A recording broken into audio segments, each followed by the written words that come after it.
Alright mga ka-plastic, and this is me again, Big Sue, right back at it again with another pikunan content.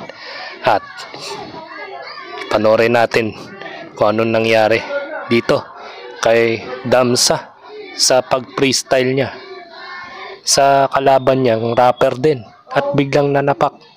Panoorin muna natin yung video bago natin basahin ang comment ng mga netizens. So anong ba ang dahilan kung bakit siya napikon sa isang rapper na ito? So panoorin natin. Kakakit. Uy! Uy! Uy! Dam! Tumbay. Lantutay na yung lalaki. Huwag mo idadama yan ako. Bigo ka na. Bigo ka na. Tinatanong kita, bigo ka na. Malalalik mo na ako. Ako sa iyo mga nangungubahan at isa bahay niyong lumulutang sa mga. Anong tinatagay mo? Pare ko mali na yata yung tinatalakay mo. Putang ina, pati anak ko dinadamay mo. O eto, wish ko sana mamatay na yung nanay mo. Okay nang ina mo, ang pangit ng itsura mo. Dapat yung bahay mo gawa lang sa basurahan mo. Ayun, sa akin ikaw ba'y nabibigyan? Tingnan natin kung kaya mo sa akin ngayon lumingon. Pag ikaw binigbasan ko dyan ng isa, tingnan natin kung makakakit. Uy! Uy! Sabog ang mukha mga ka-plastic. Naka-uniforme pa naman din ng gang yung kalaban ni Damsa. Sa bagay, magkaka-brother naman yan, di ba?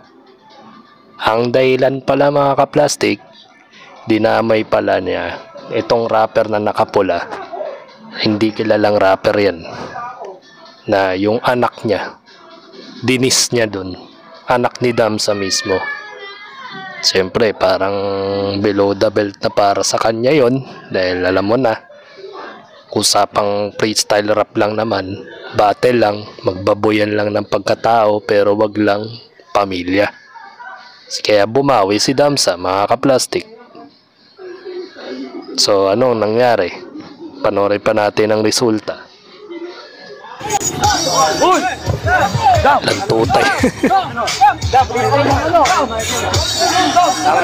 Huwag mo idadama yan ako. Huwag mo idadama yan ako. Tingnan natin yung comment. Gulab. Solid na. Literal na solid yung punchline ni Damsa mga ka-plastic. Sa mga susunod na bangin na deserve. Hindi ko alam kung sino yung rapper naka-freestyle battle niya, pero malalaman natin yan. Wala pang official video na kumakalat kung sino yung nasa pack ni Damsa. Siguro wala namang bilang to sa hip-hop, kaya ginanon-ganon lang ni Damsa. Pero kung sa flip top yan, hindi niya kayang gawin yan mga ka-plastic, kasi mawawalan siya ng TF.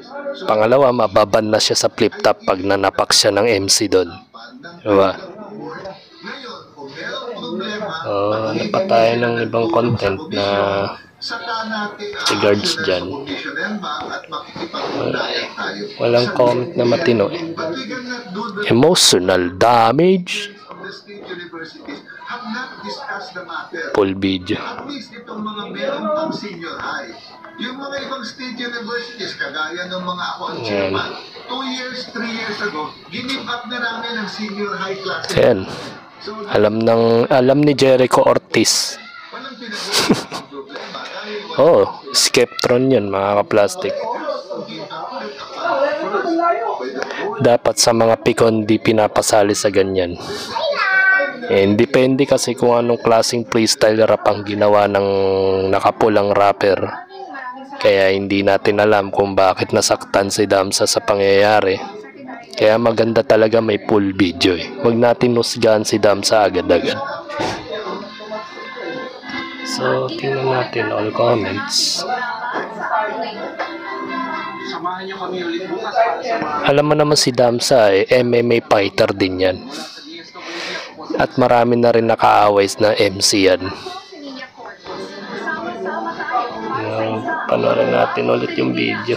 Kung makakakit. Uy! May teaser agad eh. Ayan, umina internet natin mga ka-plastic. So hanap tayo ng medyo...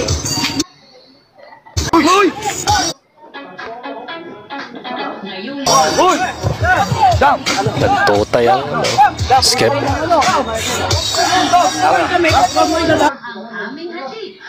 Pag daw idadamay anak niya. Hindi ko alam kung anong klaseng sinabi ng rapper na to. Baka below the belt nga naman, kaya wag nating husgahan. Wala pang full video, kaya talagang mahirap husgahan si Damsa sa pangyayari. Tingnan natin. Umayan ako! Bigo ka na! Bigo ka na! Sinatalo kita, bigo ka na! Ako sa iyo namamanga, oo, nangungubahan at isa bahay niyong lumulutang sa baha. Anong tinatagay mo? Pare ko mali na yata yung tinatalakay mo. Putang ina, pati anak ko dinadamay mo. O eto, wish ko sana mamatay na yung nanay mo. Okay na ina mo, ang pangit ng itsura mo. Dapat yung bahay nyo gawa lang sa basurahan. O bro, ngayon, sa akin ikaw ba'y nabibigon? Tingnan natin kung kaya mo sa akin ngayon lumingon. Pag ikaw binigwasan ko dyan ng isa, tingnan natin kung makakakit. Uy! Uy! Sapol eh, no? Pikon na pikon eh. Ganun pa man mga ka-plastic. Pag freestyle lang, freestyle rap lang, battle rap lang. Kung halimbawa di maiwasan na dadamay ang mga mahal mo sa buhay, huwag kang sumali sa sa battle rap. Di ba? Ganun lang kasimple yun. Huwag mong ipilit ang sarili mo dyan. Kaya siguro hindi ka na masyado nagbabattle sa flip top eh. Ewan ko lang sa pangil. Baka doon ka rin maghasik.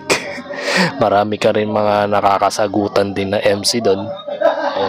Siyempre mga galing sa flip top nandun naman ngayon. At si Badang nga hanggang ngayon nai-issue pa rin eh. At ganito na lang. Siguro abangan ko na lang yung full video nito para ma-reaction ko talaga ng maayos. And this is me again, Big Su, lagi nagsasabing ang mga plastic ay matagal mabulok dahil ang mga plastic ay toxic. Lanto tayo. Kaya what's up mga ka-plastic? And this is Combid commentary video ng video live stream. Signing out. Alright. Mga ka-plastic, kung nagustuhan nyo ang aking video, isubscribe nyo lang ang aking channel.